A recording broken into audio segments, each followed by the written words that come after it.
So it's nice to know, as I face these challenges in my life right now, that there is a future self who already knows that it's all going to be okay. It's going to be okay. And in fact, there's a future self that's already learned the learnings and integrated those learnings and is living them with greater wisdom and resourcefulness because of the current challenge that I'm going through. So thanks to my current challenge, reframe, I'm going to be a bigger, better person in the future. And it's nice to know that, as I'm facing the challenge now that I don't have an answer to. As I'm seeking desperately to resolve a matter in my life that I don't know how to resolve, I still do know at some level that I'm going to get it right. I'm going to get it figured out in the future.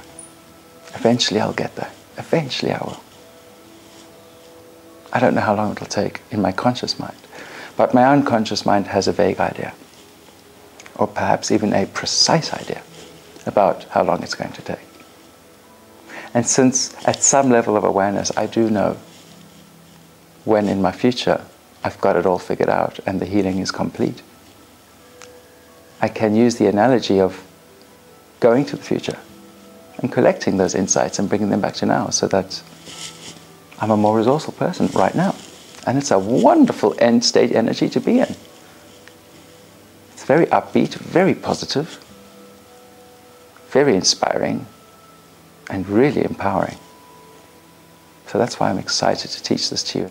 From a quantum physics point of view, time really doesn't exist. You might agree in your quantum physics studies.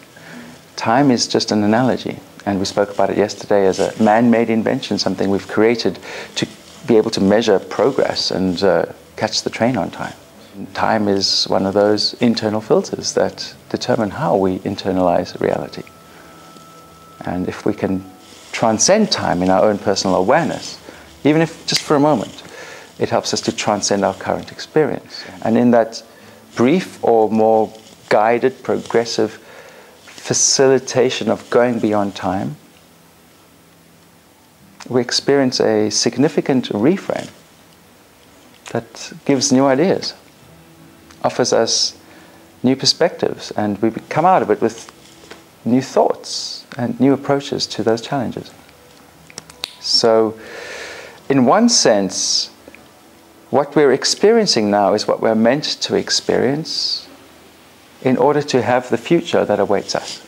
Because the experiences that the future sourcing approach of authentic self-empowerment bring are the way in which we embody that. And because our unconscious awareness goes there, and that's what arises in awareness through the process, we know that it's got relevance because that's the metaphor. But it's the metaphor that the unconscious has chosen to bring to the foreground of awareness, because that metaphor has meaning and relevance to us right now. Does it literally mean that that future event, and that's how I'm going to look, and that's what I'm going to experience down the line, is actually going to happen precisely the way it just came to mind now? Well, my answer is no. I might be wrong though. But I believe no. Because we go to the future with our current level of awareness, not yet aware of all the other things that are going to happen along the way that will color and infuse the future experience, from which we draw energy, ideas, and inspiration that we get to use in the present so that we can move toward that type of future. But the important thing here is to let go of the form. So let go of the form that comes to mind as a metaphor of the future representation, because we recognize that it's just a guide. You're channeling guidance from the future, and it's a metaphor. So you float out into the future to that time when your future self, when you meet your future self, and you and the future self get together and you've got it all figured out because your future self is inspiring you. And this is like a little conversation that goes on between you and your future successful self. A year, 10 years, 100 years, 10,000 years from now, whenever out into the future that will be, some representation of you in the future, or a future scenario where you are mentored by that future representation, who gives you the ideas and the inspiration to deal with the challenge that you're facing in your life right now and move beyond it with the resources and learnings that your future representation already has. But let go of the form of that future representation. Otherwise, there's a slippery, dangerous mind trick that we can start to play on ourselves, and that is what is going to happen in the future. I know what my future looks like, because then what we will do is we'll go into tunnel vision, and that's the future we're galloping toward, thereby negating all the other possibilities that will change tracks for us along the way. And we need to be able to be flexible as we go in order to stay on the path. Otherwise we get attached, and attachment creates tunnel vision, and in that we lose the most important thing that we have to have, which is an open aperture of awareness, the ability to respond with flexibility to the arising circumstances in our life, and to be aware of all the wondrous things along the way that are all part of the synchronicities that are there to show us the way. And like the past resourcing, as well as the present resourcing, it starts off by eliciting a problem or an issue. Yet, I want to remind you that it needn't be used to deal with an issue.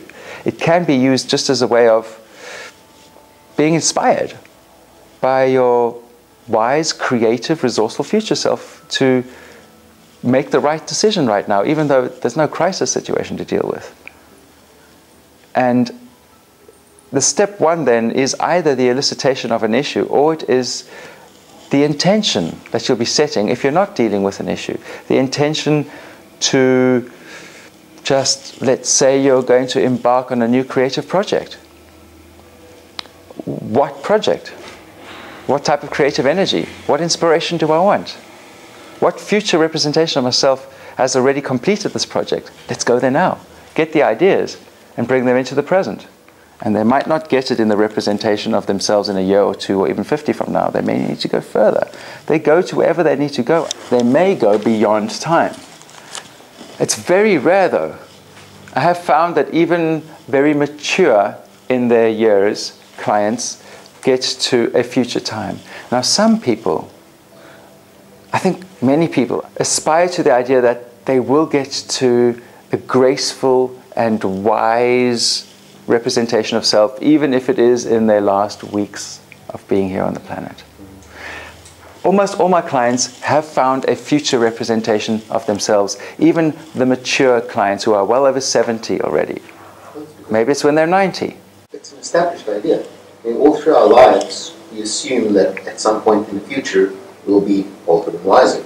So it's a concept that you're familiar with your entire life, and you're just drawing on that pre-programming. Precisely. And that tends to work wonders.